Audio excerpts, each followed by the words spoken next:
Hola, it's me, Nini. Bittersweet, I know. So bittersweet, I know. We repeat, let's go. Bittersweet, I know. So bittersweet, I know. الفيديو عبارة عن سربرايز لجيهان، لأنه زي ما عارفين جيهان جات قبل الحرب بيومين، ما كان عندها فكرة إنه الحرب حتقوم، إنه حتتحبس هنا. طبعا جات على أساس إنها تقعد 10 أيام زي ما كان صورت الفيديو لو متذكرين هندلة. فلما جات جيهان لقيتنا نحن بايعين غرفتها كلها، فقررنا نعمل لها غرفة جديدة بأقل التكاليف، ومنها هنعمل لكم جولة في الغرفة بتاعتنا نوهي.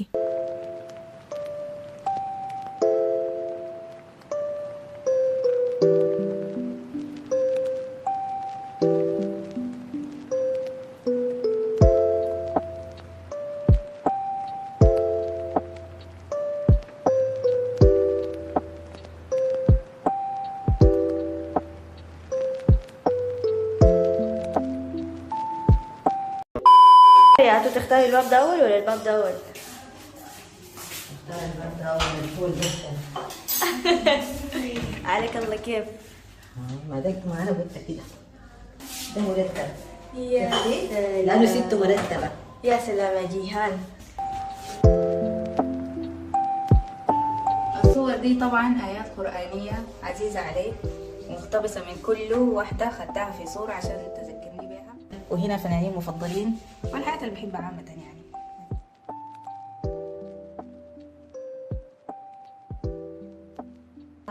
البلاوز آخر اديشن من ناشيين وجزمي، ده كل اللي جيب بيهم من الحرب. وتاني أعرفكم على اللوحة الجميلة اسمها الشمس ضحاها والقمر إذا اتسق والنجم يومها هو.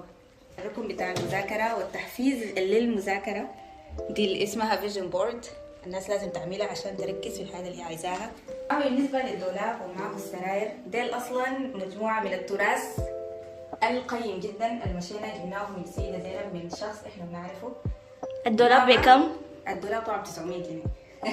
900 جنيه فقط. طبعا والسرير؟ الرسمة رسمتها أنا وجيهان، علقت الفواريس دي، وماما ضربت الدولاب بوهية ب 300 جنيه فقط من نفس الشخص. ماما ضربت البوهية زي كالعادة، وأنا جبت المناظر الشلة اللي احنا بنحبها ونعشقها شديد. وهنا ده صدف أنا مجمعاه من الغردقة. وبالنسبة للسرير احنا الاثنين جبناهم تقريبا ب 1800 صح؟ لكن هنا خدينا سرير واحد فقط علشان ما في زول معي في الغرفة حاليا. طبعا علقنا الأنوار. بالنسبة للمراية المضيئة دي ففي أسعار كثيرة وفي شركات كثيرة عشان الناس ما تتغشى، لأنه في خشب خفيف وخشب ثقيل. سعرها ب 2500. شوفوا يا سحاب. أبركادابرا. ووو، أحلى شيء ده، أحلى شيء الزيت. دي جبناها ب 170 فقط. بالنسبة للستارة، في الستارة كلها على بعضها كلفتنا كم؟ 300 فقط. ستارة يعود الفضل للاختراع والتكوين مني. أيوة. علقتها. الفرع يا جماعة ب15، جبنا لصاق دبل فيس وعلقناه. هلو، نورتوا يا جماعة، ليتس جو. طبعا يا جماعة زي ما وريناكم هنا أنا جبت فرع أخضر لأنه أنا بحب الديزاين بتاع الغابات والجنجل والسيمبا. أول حاجة الركن المفضل عندي بتاع القراية، هنا الكنبة، وطبعا بورا الكنبة في ممكن تتقلب سرير، لكن أنا ما بحب أقلب سرير فمخزنة بوراها حاجات ما تشوفوها، ممنوع. وهنا خدت حاجات عشان تدل على انه الساكن في الغرفة دي بيقرأ اسنان. وبحب الكداس. كديستنا فالنتينا وماي فيفورت سودانيس سونج وسيبلينجز. الكنبة انا جبتها ب900 جنيه، والفرشة طبعا المتر ب85، المترين ب170، ودي برضو ترابيزة عادية، الترابيزة الواحدة ب150، فأنا جبت دي عشان أفرشها عليها عشان تطلع حاجة سمحة. ودي ما عارفة جبتها من وين، دي عبارة عن زي الزير. الدولاب يا جماعة خليت نجار يعملوا لي ب1500. أنا ما حوريكم الدولاب عشان متبهدل. عندي يا جماعة دي صرفت فيها قروش لأنه عملتها ب4000. فهي عبارة عن شنو؟ أول شي حوريكم، تعالي اول حاجه ده متجر نابي، شكرا لانه كان ادتني هديه عشان اسوي لها اعلان، فحاجاتها بجد حلوه. وهنا برشلونه وصوره مميزه جدا، وده زول برشلوني. ودي هنا يعتبر حصالة قروش خفيه، طبعا ما زول حيتوقع انه هنا في قروش. لكن الناس كلها عرفت. عرفت الليلة عرفت. هنا جيم بوي. هنا ميكروفوني عشان انا هنا صوتي سمع، هنا طبعا باسكت بول، وهنا اول جزمة نايك اوريجينال اجيبها فعشان كده فرحانة بيها. وهنا الارياح يا جماعة، دي هذه بتاعنا، دي هدية من جيهان. وهنا حاجات خاصة بالاسنان، وده ناتشورال تيس.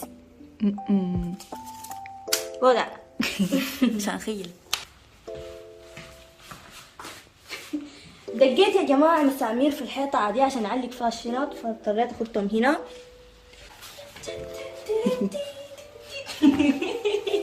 الله يعين الشجر. اقعدي يا تلفت راس. المهم وده السرير يا جماعة، السرير جبته ب1000 جنيه. ودي الأباجورة، الأباجورة يا جماعة جبتها ب100 جنيه، هي عبارة عن ورق، فجبت ده خيطته فيها عشان يطقم مع الغرفة يبقى لونه أحمر. تعالوا أوريكم الركن بتاعي المفضل يا جماعة. warning choose area. طبعا ده الكوليكشن بتاع نايك، ما عدا دي خرباها، دي ما تبع نايك يا جماعة، خاربة الرصة. ويا جماعة ده كروكسي بتاع الجامعة اللي هو عامل كيف.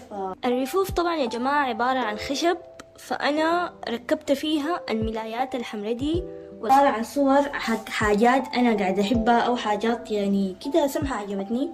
دي ب150 من الموسكي، الحاجات دي كلها يا جماعة من الموسكي، من شارع بورسعيد. شارع بورسعيد. يا بوكس الأسنان اللي قاعدة أخذ فيه التولز.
فبس ده كان كل الفيديو، ان شاء الله تكونوا استفدتوا شوية من الفيديو. ويا جماعة عايزة انبهكم لحاجة مهمة شديد، اي زول مشترك وما مفعل زر الجرس لازم يفعله، لانه اليوتيوب غيروا قوانين كتيرة ومن ضمنها الما مفعل الجرس ما حتظهر له معظم الفيديوهات.